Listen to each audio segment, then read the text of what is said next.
नमस्ते। मनुस्मृति की कक्षा में आपका स्वागत है। आज हम लोग देख रहे हैं द्वितीय अध्याय का 152वां श्लोक। वर्जन्ये मधुमांसच्चे गंधम माल्यम रसानस्त्रयः सुप्तानि यानि सर्वाणि प्राणिनां चैव हिंसनम्।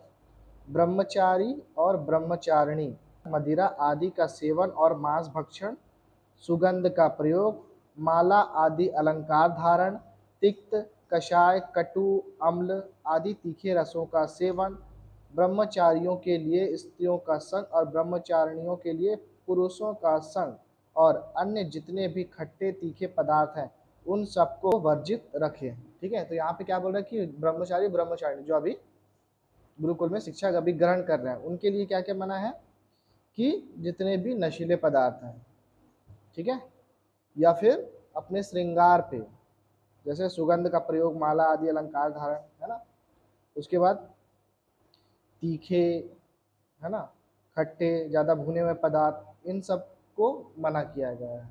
और यदि जो लड़का है तो स्त्रियों का संगत और स्त्री है तो पुरुषों का संगत। ठीक है, जैसे आजकल क्या है स्कूलों में को एड चालू कर दिया है, ये एक्चुअली उस एज में नहीं होना चाहिए।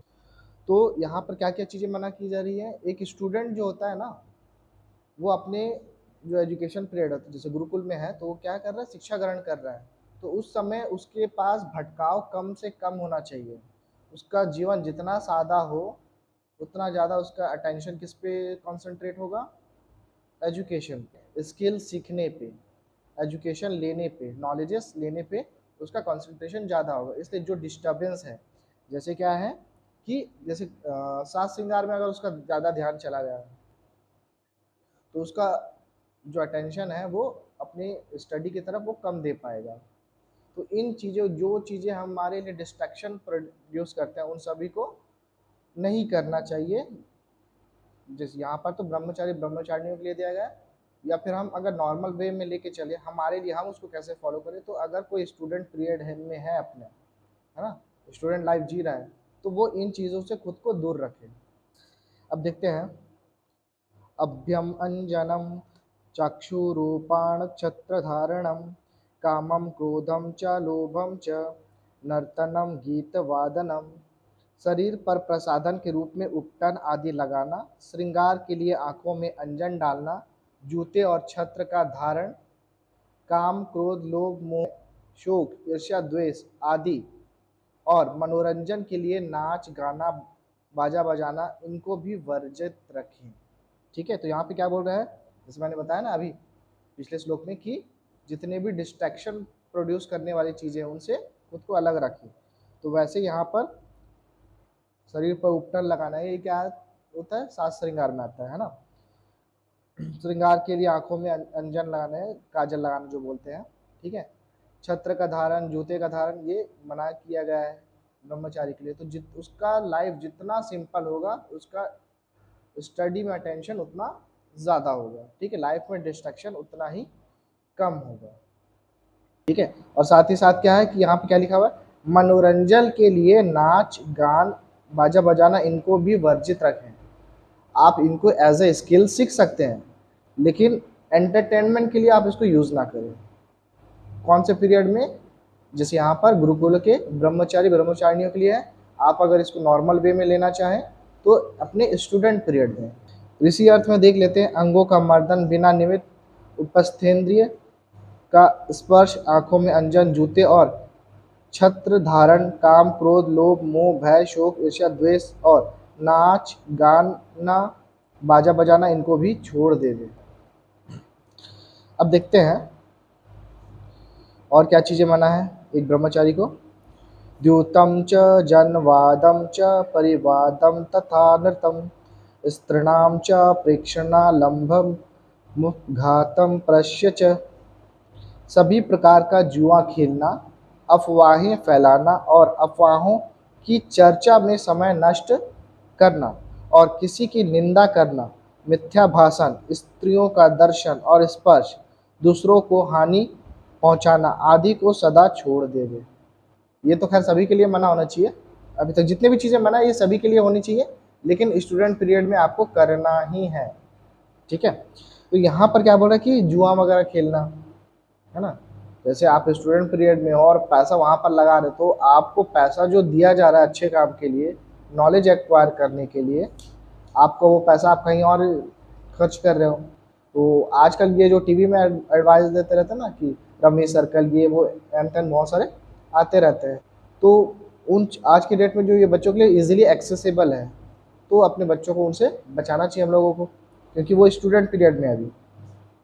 अफवाहें फैलाना और अफवाहों की चर्चा में समय नष्ट करना, ठीक है। तो आजकल टीवी में चलते रहता है कि अभी कौन सा चल रहा है, वो रणवीर दीपिका वाला चल रहा है क्या, है ना। तो इन फालतू की चर्चाओं में समय देकर कोई मतलब नहीं है, ठीक है।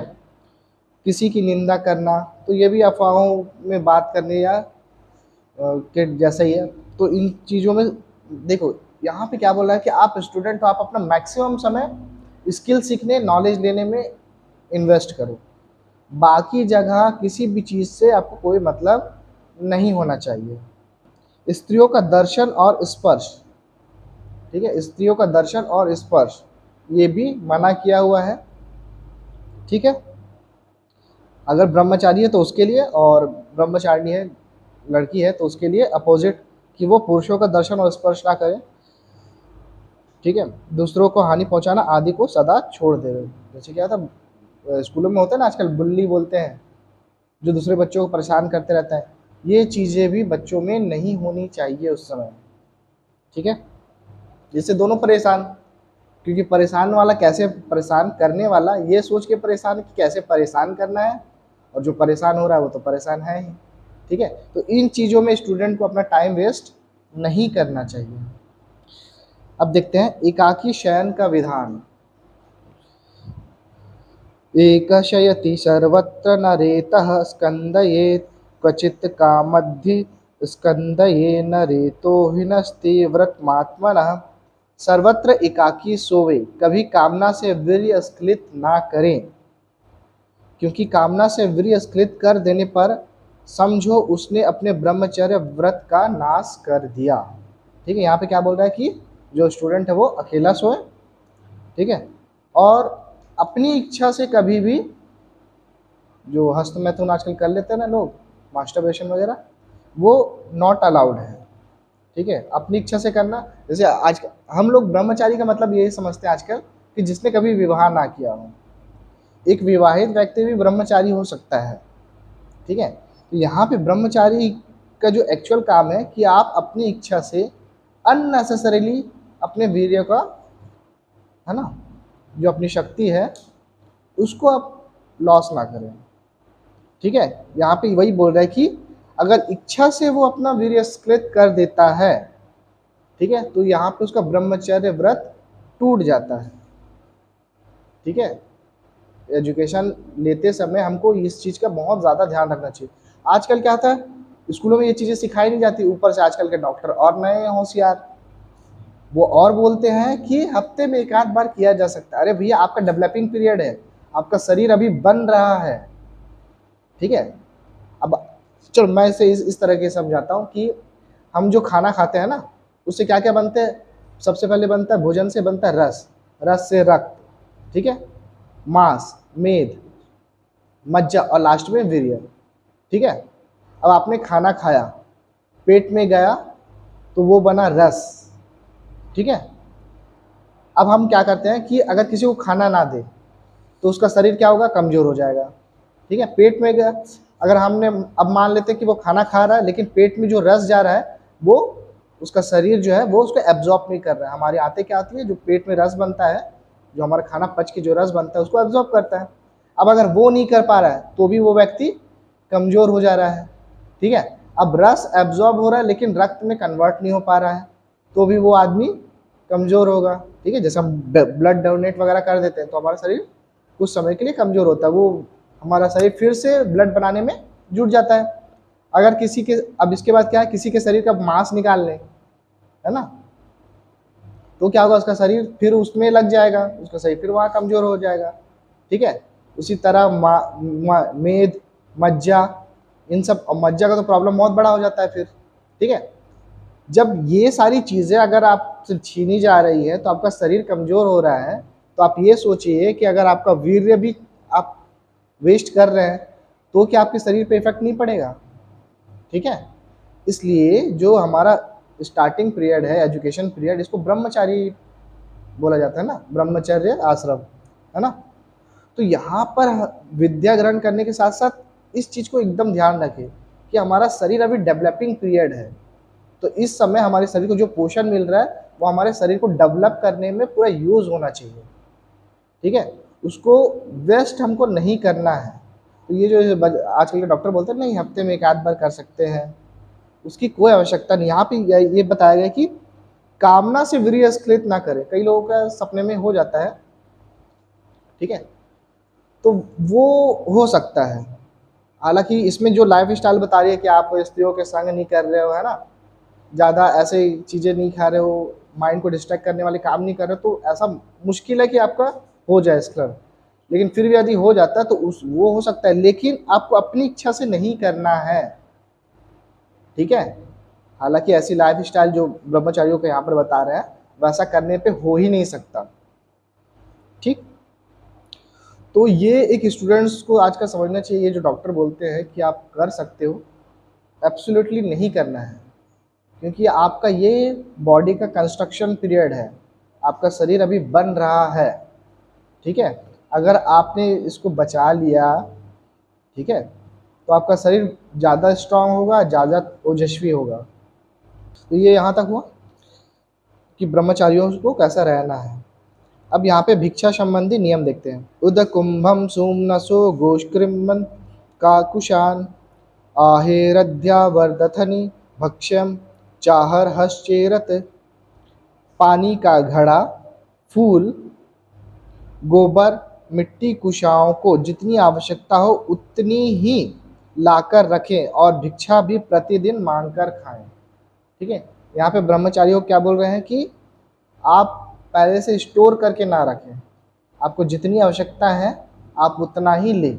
अब यहाँ पर किन से वो भिक्षा ले सकते हैं? वेद यज्ञर हीनानाम प्रस्थानाम सर्वकर्मषु ब्रह्मचर्या हेरद भक्षम ग्रभ्यम प्रत्यो अन्वहम।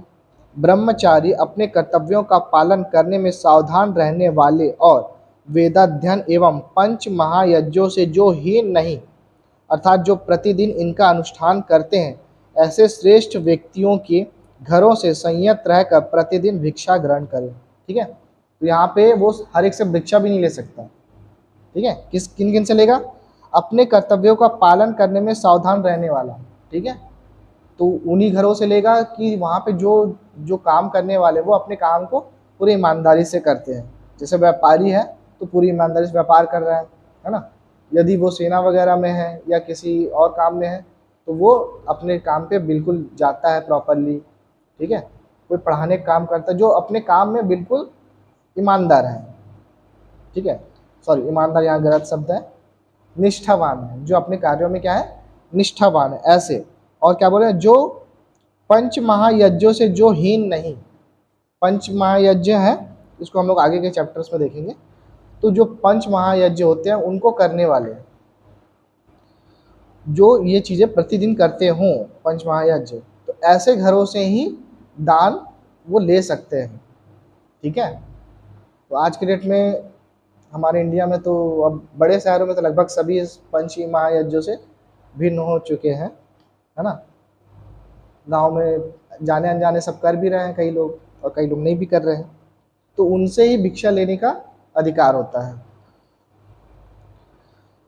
अब किन किन से वो भिक्षा ना लें?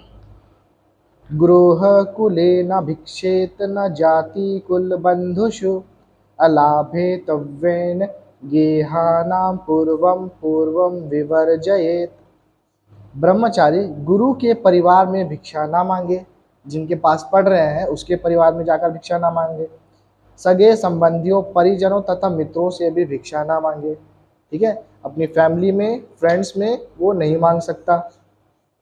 इनसे भिन्न घरों से यदि भिक्षा ना मिले तो पूर्व घरों को छोड़ते हुए भिक्षा प्राप्त कर ले, अर्थात पहले मित्रों या घनिष्ठों के घरों से भिक्षा मांगे, वहाँ ना मिले तो सगे संबंधियों, वहाँ भी ना मिले तो गुरु के परिवार से भिक्षा मांग सकता है। तो पहले क्या है, कुछ चीज़ें मना है, अगर फिर भी उसको गांव में नहीं मिल रहा है तब वो मांग सकता है।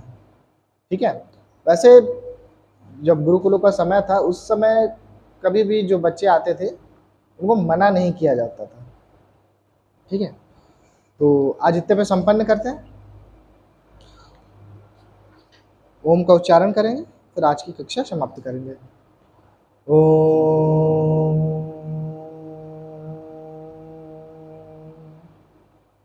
नमस्ते।